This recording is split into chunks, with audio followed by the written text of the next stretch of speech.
Mr. President, I wanted to take a few moments to speak about an amendment that I will be offering as part of the Keystone Pipeline legislation. It is an extremely simple and straightforward amendment. It's a brief amendment, but it basically raises a very fundamental issue. And that issue is whether the United States Senate will abide by scientific evidence, will come down on the side of science as we debate this enormously important issue of climate change. And the amendment is very brief, and I'd like to read it and then explain why I believe it is such an important amendment. This is what it says.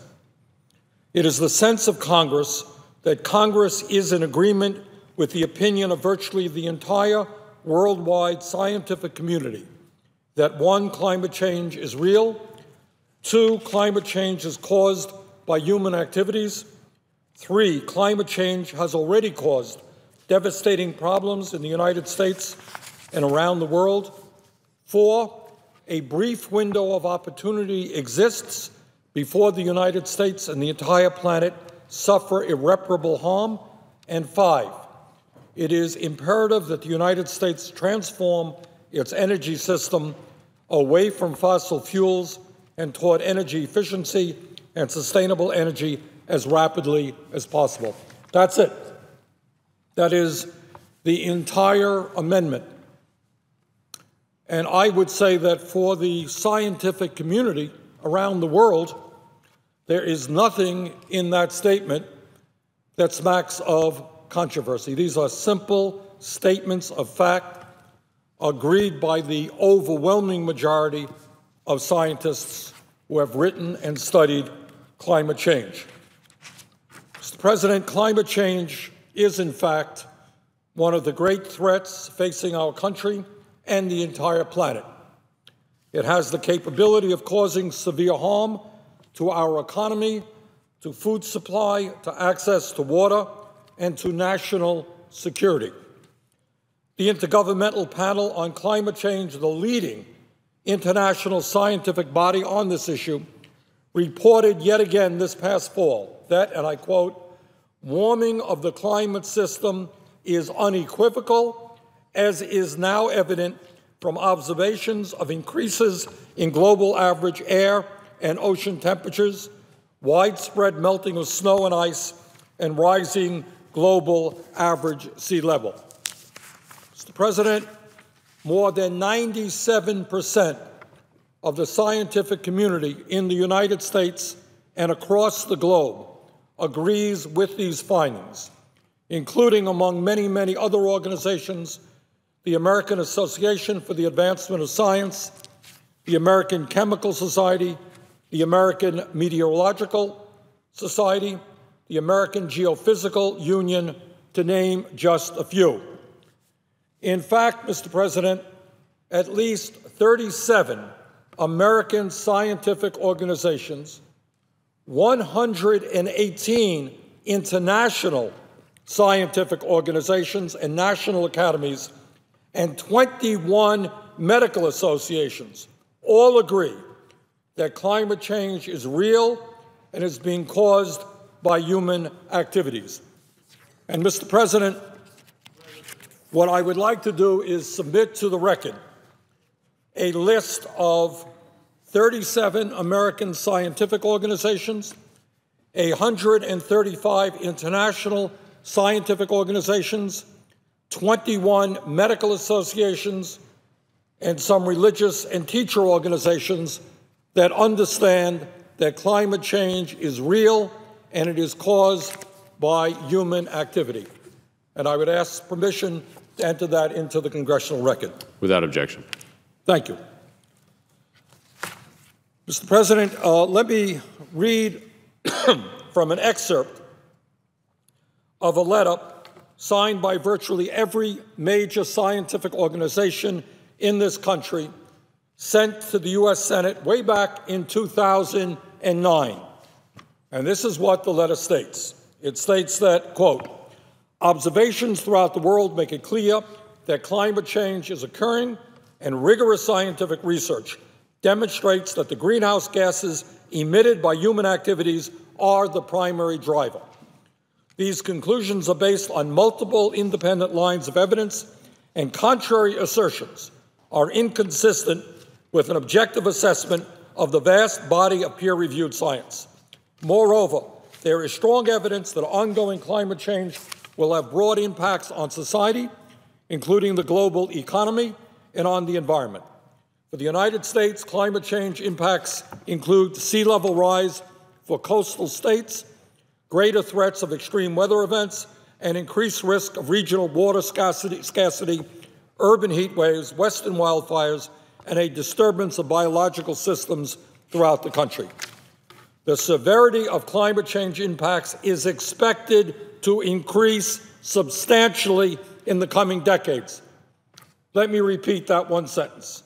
The severity of climate change impacts is expected to increase substantially in the coming decades, end of quote. Mr. President, we know that the Earth's climate is warming and warming quickly as a result of industrial greenhouse gas emissions. As the 2014 National Climate Assessment reported, quote, the most recent decade was the nation's warmest on record. U.S. temperatures are expected to continue to rise, end of quote. According to NOAA, October, August, June, and May were the hottest October, August, June, and May months ever recorded. 2012 was the warmest year on record in the contiguous United States and saw at least 69,000 local heat records set. The consequence of this rapid and dramatic rise in global temperatures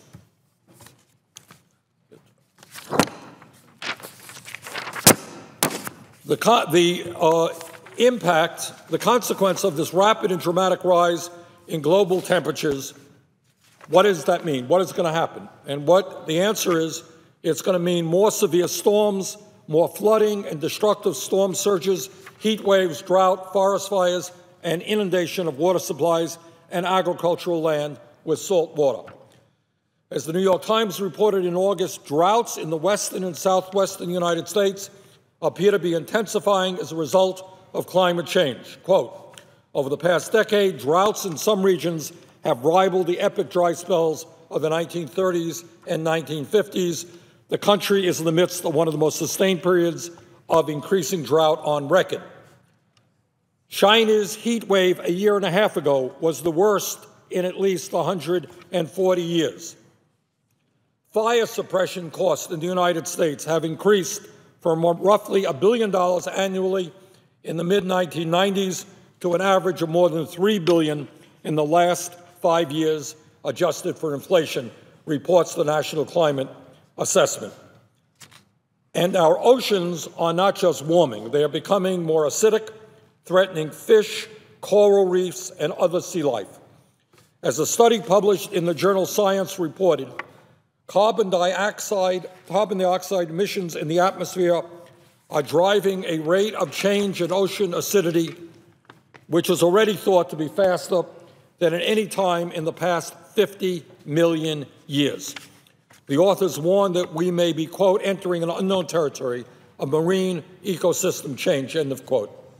Extreme storms are also becoming more common and more intense, with extraordinary impacts. For example, when Typhoon Haiyan struck the Philippines a year ago, it displaced over 4 million people, killed thousands, and cost the country at least $15 billion in damages. And what happens, Mr. President, if we fail to cut back dramatically on greenhouse gas emissions and climate change continues to accelerate? What will that reality mean for our country and for the globe?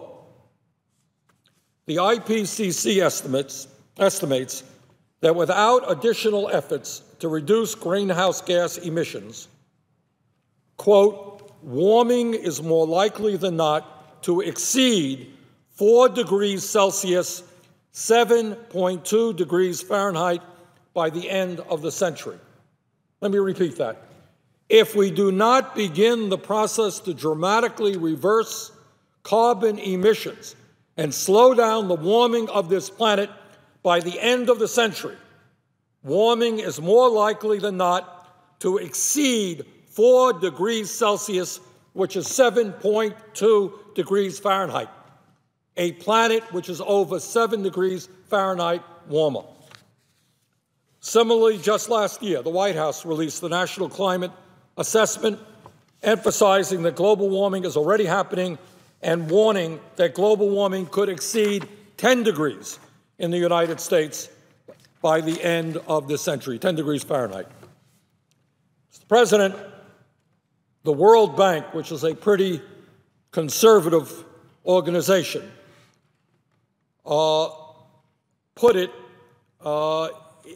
talked about a world in which temperatures increase by just 4 degrees Celsius, that would be one of unprecedented heat waves, severe drought, and major floods in many regions with serious impacts on human systems, ecosystems, and associated services.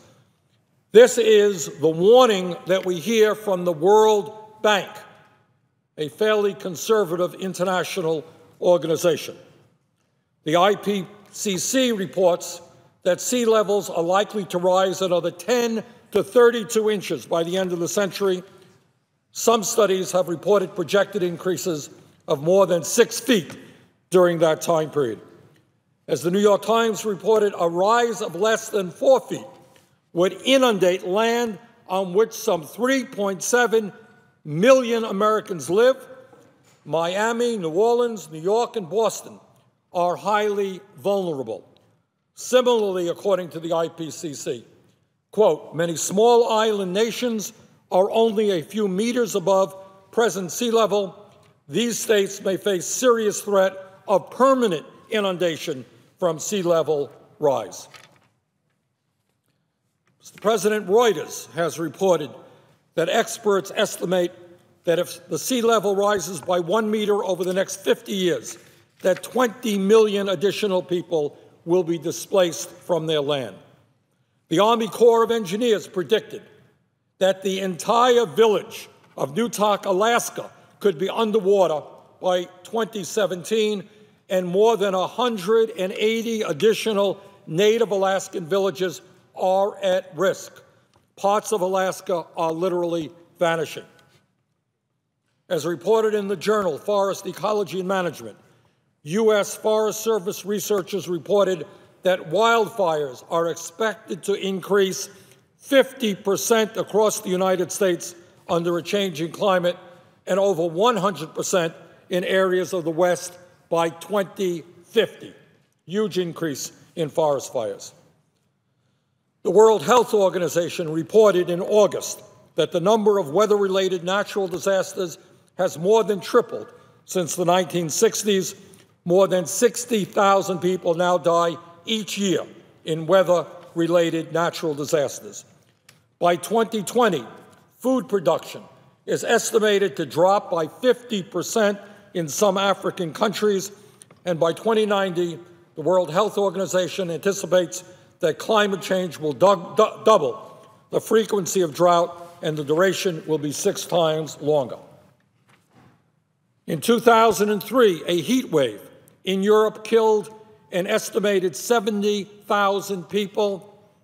As a study published in Nature Climate Change projects, however, Europe will likely experience severe heat waves once every 5 years now, which is 10 times more frequent than just a decade ago.